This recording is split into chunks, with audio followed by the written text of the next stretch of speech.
członkowie zespołu Wojten, Marek Krajcer, wokalista i Michał Urbańczyk, gitarzysta. Panowie, pierwsze pytanie, skąd nazwa Wojten, skąd wziął się zespół? W jaki sposób Bytom Was zachęcił do tworzenia muzyki? Czy Bytom ogólnie był nas inspirujący pod względem mroku, jaki miasto generuje? Znaczy my tak uważamy, tak postrzegamy. Każdy oczywiście będzie postrzegał inaczej Bytom. Do tego dochodzą różne wspomnienia nasze z Bytomia na przestrzeni lat. Wiadomo, jak się poznaliśmy jako kumple, zaczęliśmy grać, wszystko z sobą się łączy. No i wchodzi się jedną całość do tego, jeśli chodzi o całą nazwę, jeśli chodzi o Bytom, o Wojten. Wiadomo, że jest to niemieckojęzyczna nazwa Bytomia. Co dodam jeszcze, Michał? Ogólnie chcieliśmy zrobić taką troszeczkę może konkurencję dla Myślowicz może. I bo oni też tak się nas gdzieś tam podoba nazywają. To wytniemy oczywiście. Natomiast dlaczego jeszcze Wojten? Jesteśmy wszyscy z Bytomia, tak? Tu się wychowaliśmy, tu się bawiliśmy, tak jak Marek mówił. I to może gdzieś to jest jakaś taka prosta nazwa, ale też chwytliwa, nie? I to powiemy później, jakie mamy tam instrumenty, jakie dźwięki używamy. Natomiast Wojten jest taki, jest zarazem prosty, łatwy do zapamiętania i też ma w sobie jakąś tam energię, dlatego Wojten. No ale z drugiej strony ludzie nie umieją wymienić nazwy. Tak. Więc to do końca nie jest taka łatwa nazwa. No właśnie, a wspomnieliście o instrumentach. Może przybliżcie nam, w jakim składzie obecnie gracie, czy macie stały skład, czy są też muzycy sesyjni? Znaczy tak, głównym takim, ja i Marek jesteśmy, że tak powiem, teraz jako założyciele gdzieś, nie? Wcześniej mieliśmy Tomka Leszczyńskiego, który bardzo pomagał nam i był aktywny przy przewartościowaniu. Natomiast odszedł, mamy z nim kontakt, ale już jakby bardziej muzycznie chyba skupia się w innych klimatach. Mamy drugiego gitarzystę, Teo, który jest też basistą. Taki totalnie człowiek multiinstrumentalista. Bardzo dużo wie, bardzo technicznie, jeśli chodzi o muzykę. I on troszeczkę na mnie wywarł taki pozytywny wpływ do Bezdusznego, nie? Tej naszej ostatniej płyty. Bo wiadomo, że to był cały czas progres, tak? Przewartościowanie, które było bardzo zimne, zjawa to już takie bardziej kolorystyka, no i dla mnie przed Bezduszny taki już totalny HDR, nie? I to słychać i to mam nadzieję, że to też będzie widać w naszym klipie, który powiemy niebawem. Znaczy ogólnie jest wakat na basistę, bo Teo przejął ster, że tak powiem, jako druga gitara.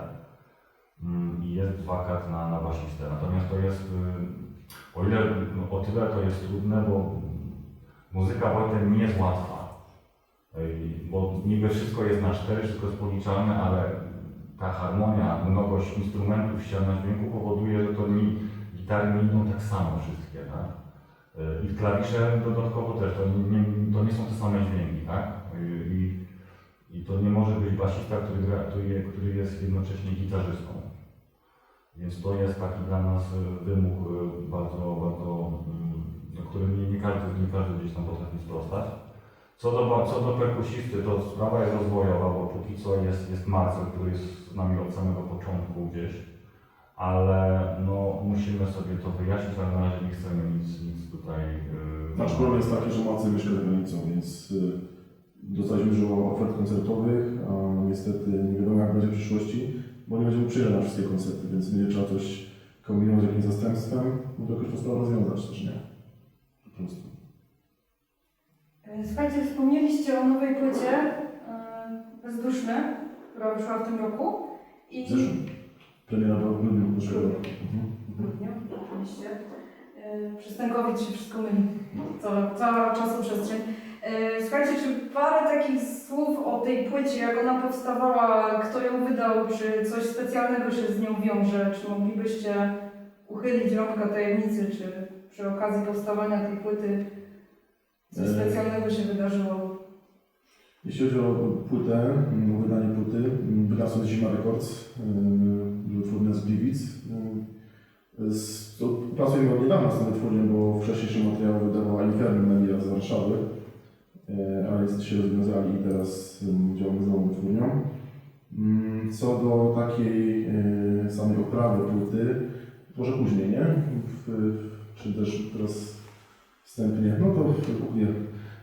Jeśli chodzi o samą oprawę płyty, akurat zdjęcie jest wykonane na balkonie ciepłowni Szumierki, akurat dzisiaj znajdujemy w pewnym momencie.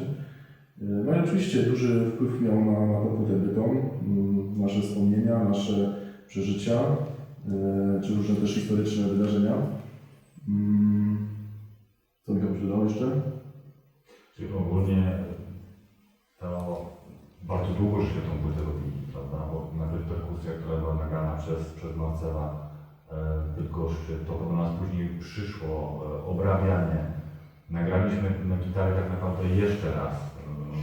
Bardzo długo żeśmy przy tej płycie majstrowali. Potem nagrywanie wokali Marka i tutaj też te wszystkie tam mnogość efektów u niego, tylko może tak nie słychać, ale jest tych efektów bardzo dużo. Ale żeśmy tak przez ten może nie przez COVID, ale tak żeśmy dokładali do tej płyty co chwilę coś, nie? Czyli obcięciem tej częstotliwości, żeby było mniej gitar, ale bardziej Dużo miksów, paręnaście tysięcy razy miksowane na nowo, bo coś nie zgadzało się, coś wychodziło, znowu gdzieś tam czyszczało.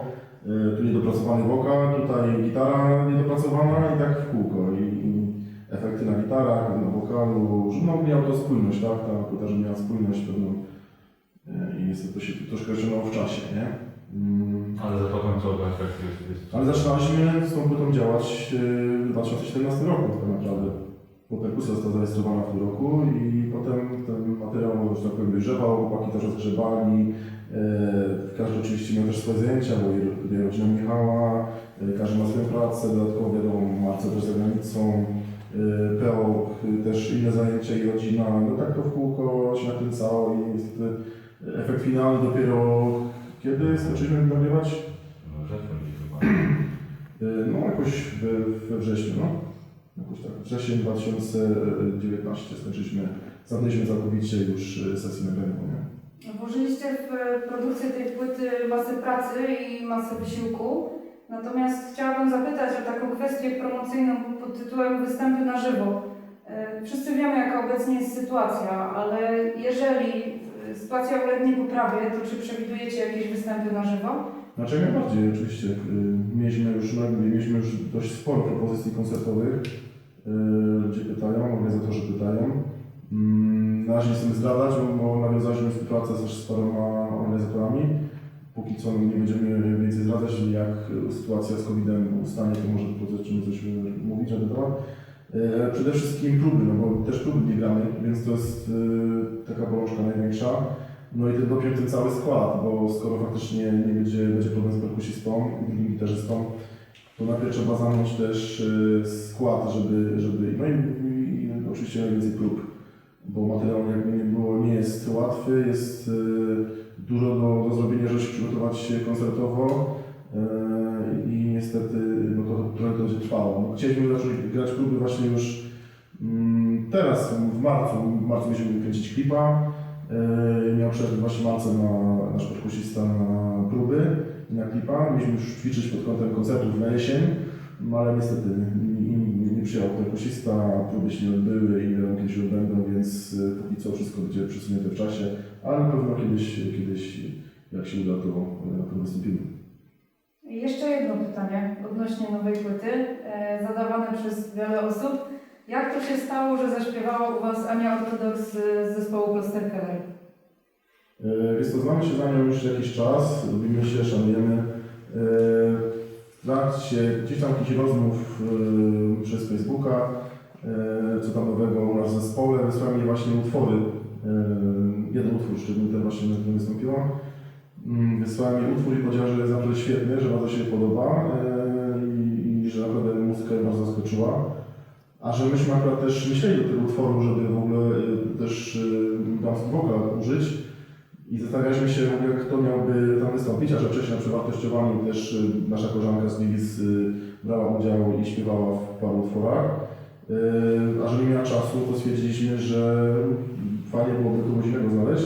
No i tak naprawdę pomysł był prosty, skoro Ania stwierdziła, że może się ta piosenka podoba, no to na wyciągnięcie ręki taka osoba, która jakby nie było z legendą muzyki gotyckiej, metalowej, rockowej, jakkolwiek, z takim doświadczeniem, z takim głosem, jakby nie było jeden z lepszych głosów polskiej muzyki rockowej. Rozwiązanie było proste. Od razu zapytałem wprost, czy na przykład nie wystąpiła w tym kawałku. Powiedziała, że jak najbardziej, że dla niej to zaszczyt i bardzo się cieszy i dla nas tym bardziej jest to zaszczyt, więc no, od razu pykła współpraca i zaprosiliśmy ją do studia. Super. Teraz porzucimy na chwilę tematy muzyczne, ale wrócimy do tych regionalnych. Takie pytanie, które w dobie odbierania Ślązaków w czasie pandemii jest, myślę, dosyć ważne. Czym jest dla Was śląskość? Czy grając w Wojten jakoś przemawia przez Was śląskość postrzegana przez pryzmat Waszych doświadczeń i poglądów? Jak to u Was wygląda? Wiesz, jak już mówiliśmy, urodziliśmy się tutaj, jest to nasz dom, tak? Jest to nasz dom, są tradycje z dziada pradziada, więc tak naprawdę wiesz, podchodzimy bardzo emocjonalnie do tej sprawy. Oczywiście też nie pod kątem jakiejś takiej nachalności, jak niektórzy prezentują, jeśli chodzi o przynależność do danego regionu, ale z takim właśnie zamiłowaniem, bardziej poczuciem przynależności do danego regionu, tak? Na takim stopniu. Tu jest nasz dom, tu się wychowaliśmy, tutaj chcemy mieszkać i tu tworzyć, tak? I tym bardziej, że te miasta na Śląsku i w ogóle sam Bytom jest, no tak mówiliśmy wcześniej, jest bardzo inspirujący, więc ja tak podchodzę kojarzę do sprawy, jak to Michał. Podobnie. Znaczy Śląsk jest strasznie zniszczony ogólnie, tak? Bytom przede wszystkim, jak już jesteśmy i koncentrujemy się na Bytomiu. Mamy nawet tutaj naszą Wenecję, bo od wczoraj przecież zalewa wszędzie. Ale jakoś tutaj jesteśmy, tak? Cały czas nie wyjeżdżamy, nie uciekamy od tego.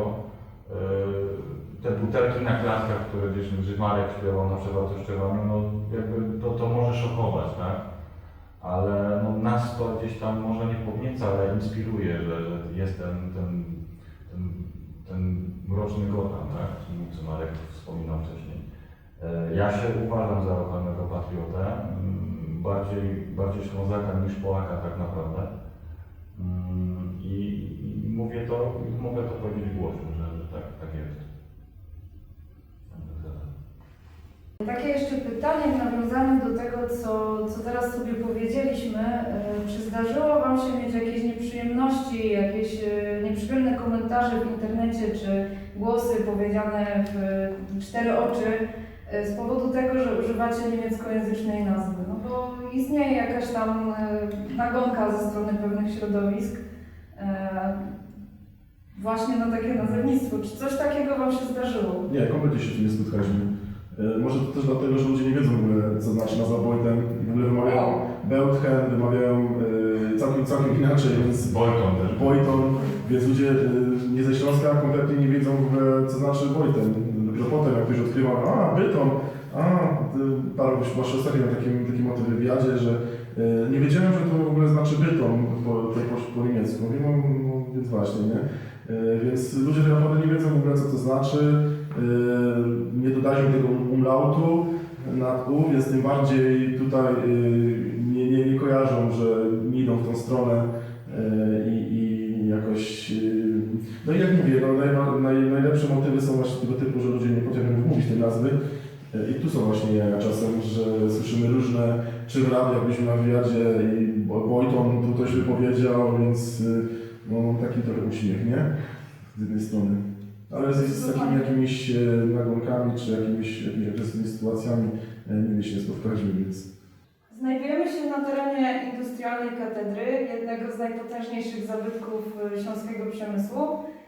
I jako bytomianie, czy macie jakieś wspomnienia z tym miejscem, ewentualnie czy macie jakieś plany związane z tym miejscem?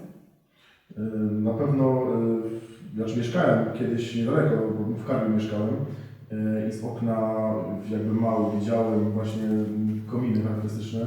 Zawsze zastanawiałem się, co to jest za budowla, bo z daleka widziałem.